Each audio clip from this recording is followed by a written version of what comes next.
Madam थोड़ा side होइए।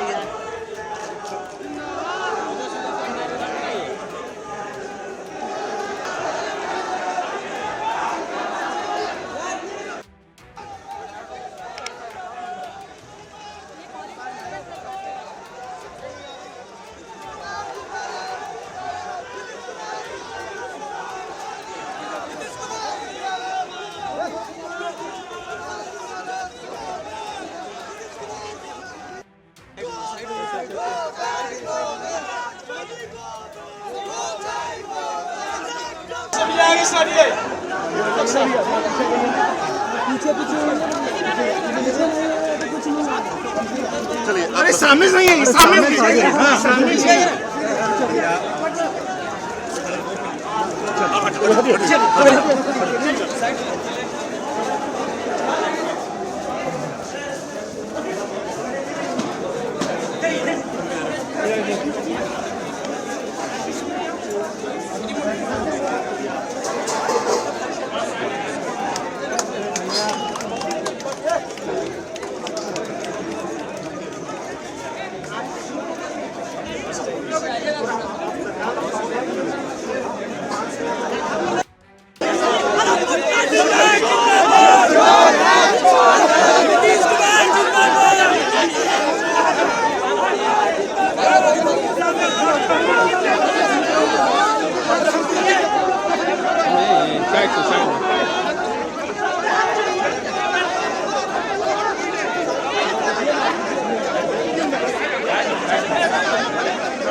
माननीय मुख्यमंत्री श्री सम्राट चौधरी विजय सिन्हा जी के प्रति आभार प्रकट करते हैं कि आज प्रशासनिक भवन और जो आर्ट्स फैकल्टी की बिल्डिंग है इसका उन्होंने आके उद्घाटन किया।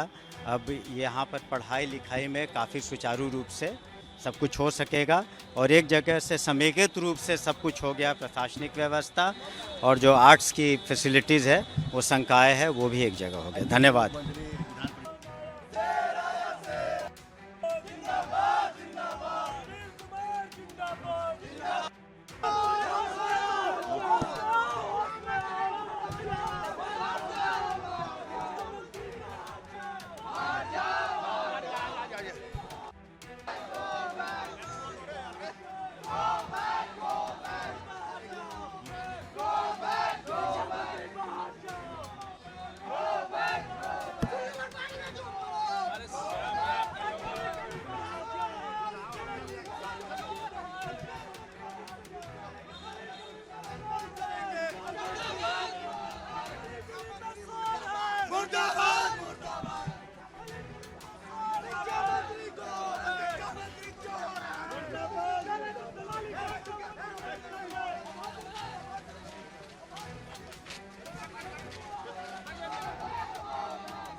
सर, विरोध करने का कारण केवल एक है, ये यूनिवर्सिटी 147 करोड़ की लागत से बना है।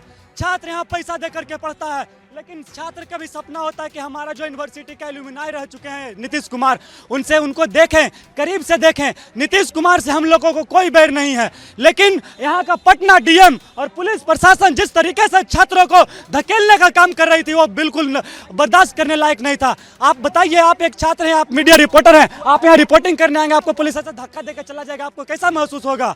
यहाँ हर कोई सम्मान का भूखा है। हम लोग जेन्युइन छात्र हैं, स्टूडेंट का है, सेशन का छात्र हैं।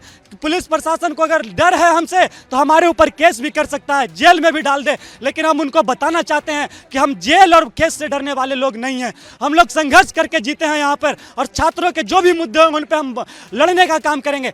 छात्र को आप अंदर नहीं जाने दे रहे हैं क्या? छात्रों को छोड़िए, यहाँ का जो निर्वाचित प्रतिनिधि है उनको तक नहीं पूछा गया, यहाँ का जो स्टाफ है, यहाँ का जो प्रोफेसर है उनको भी यहाँ पे आमंत्रित नहीं किया गया है। तो ये पटना विश्वविद्यालय किसी भाजपा और जदयू की सरकार नहीं है।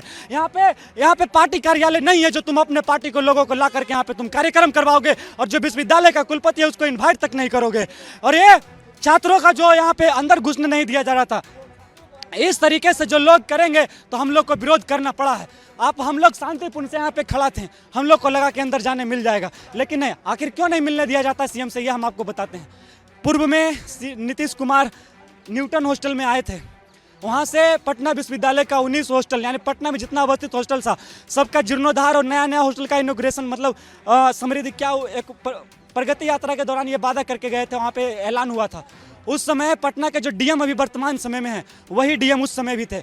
उन लोग हम लोग को रात में आकर के, शिक्षा विभाग का जो सचिव है सिद्धार्थ था उस समय, हम लोग को रात में आकर के बोलता था कि आप लोग का जो भी मुद्दा है उस सब पे काम होगा, आप लोग सीएम के सामने विरोध मत कीजिएगा। हम लोग उनका बात मान लिए थे। उस समय विरोध प्रदर्शन एक भी नहीं हुआ, लेकिन आप हमारी हॉस्टल चलिए अभी देखने के लिए, बाथरूम का गेट खोलेंगे ना आपका बाथरूम रुक जाएगा। जिस तरीके की हालत है वहाँ पे, सही तरीके से नाली की सफाई नहीं होती है, हॉस्टल में खेलने कूदने का सामान नहीं है, लाइब्रेरी में एनईपी के अकॉर्डिंग किताब नहीं है। अब छात्र क्या करेगा मजबूरन में? आप समझिए, अगर आपका भी बाल बच्चा यहाँ पे पढ़ रहा होता ना तो आपको भी वही दुख और तकलीफ होता। हम लोग गाँव से एक सपना लेकर के पटना आए थे कि यहाँ जाएंगे, बीपीएससी का तैयारी करेंगे, यूपीएससी का तैयारी करेंगे, लेकिन यहाँ का सिस्टम ऐसा है। आप देखिए, अभी हम लोग का सेमेस्टर 3 का एग्जाम फॉर्म भरा रहा है, एजेंसी से एक चीज़ सही से नहीं हो रहा है।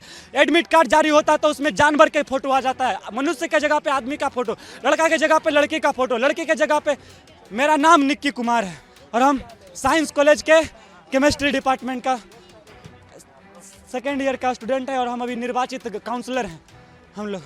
तो कुछ इस तरह के था, लेकिन बातें हो गई हैं सीएम हाउस से, बात हो गया, सर को मत और जो भी है उसका बाद में सुधार कर लेंगे। मुझे ये नोटिफिकेशन मिला कि पटना विश्वविद्यालय के जो वाइस चांसलर हैं उनके अध्यक्षता बोर्ड में उनके नाम नहीं है, जो इनविटेशन के लिए, इनॉग्रेशन के लिए जो बोर्ड छपती है उसमें उनका नाम नहीं है। आप बताइए, आज से पहले पटना विश्वविद्यालय में इस तरह की कभी चीज़ें की गई हैं? अगर पटना विश्वविद्यालय में किसी तरह का प्रोग्राम होता है, किसी तरह की चीज़ों की इनॉग्रेशन की जाती है तो उसमें हमारे वाइस चांसलर का बहुत योगदान होता है। वो हमारे गार्जियन स्वरूप होते हैं और पहला कार्ड हम उन्हें देते हैं, इनवाइट करते हैं। वो हमारे लिए मुख्यमंत्री से बड़े होते हैं क्योंकि गार्जियन है। और आप बताइए कि जिस तरह से मुख्यमंत्री के द्वारा, मुख्यमंत्री आवास के द्वारा और शासन प्रशासन के द्वारा हमारे वाइस चांसलर का नाम धूमिल कर दिया गया, नाम हटा दिया गया, तो ये कहीं से भी मुझे एज ए प्रेसिडेंट बर्दाश्त नहीं है। मैं आगे भी इस तरह से लड़ाई लड़ता रहूंगा। पटना विश्वविद्यालय की गरिमा पे जब भी बात आएगी, आँच आएगी, ये मैं शांतनु शेखर, मैं इसी तरह से लड़ाई लड़ता रहूंगा। आपने देखा होगा कैसे पुलिस प्रशासन ने मुझे मारने और धमकाने का काम किया, लेकिन मैं डरने वाला नहीं हूँ। मैं इतिहास में सबसे ज़्यादा वोट पाके पटना विश्वविद्यालय का अध्यक्ष बना हूँ और इस बात का मुझे मैंडेट है पटना विश्वविद्यालय के छात्रों का। उनकी ताकत के साथ मैं उनकी लड़ाई को लड़ूंगा और पटना विश्वविद्यालय की किसी भी चीज़ों पर मैं, किसी भी गरिमा को मैं धूमिल नहीं होने देने जा रहा हूँ। ये मैं ताला चाबी इसलिए लाया था कि किस तरह से इस प्रोग्राम को मैं चाहता था कि नीतीश कुमार किसी को भी ये प्रोग्राम ना करने दिया जाए, क्योंकि हमारे वाइस चांसलर का अपमान किया गया था और वाइस चांसलर का अपमान किया जाएगा तो पटना विश्वविद्यालय का अध्यक्ष और छात्र इसी तरह से उनकी लड़ाई को मजबूती से लड़ेगा। और वाइस चांसलर को मैंने उनका अधिकार दिलवाया, डिप्टी सीएम और तमाम लोगों से मैंने उनकी सॉरी कहा है अंदर। उसके बाद जाके वाइस चांसलर मुझे कहा कि शांतनु अब जाने दीजिए, तब मैंने कहीं से न कहीं उनसे बाहर निकल के मैं आया हूँ, अन्यथा मैं इसी तरह से विरोध करता रह जाता।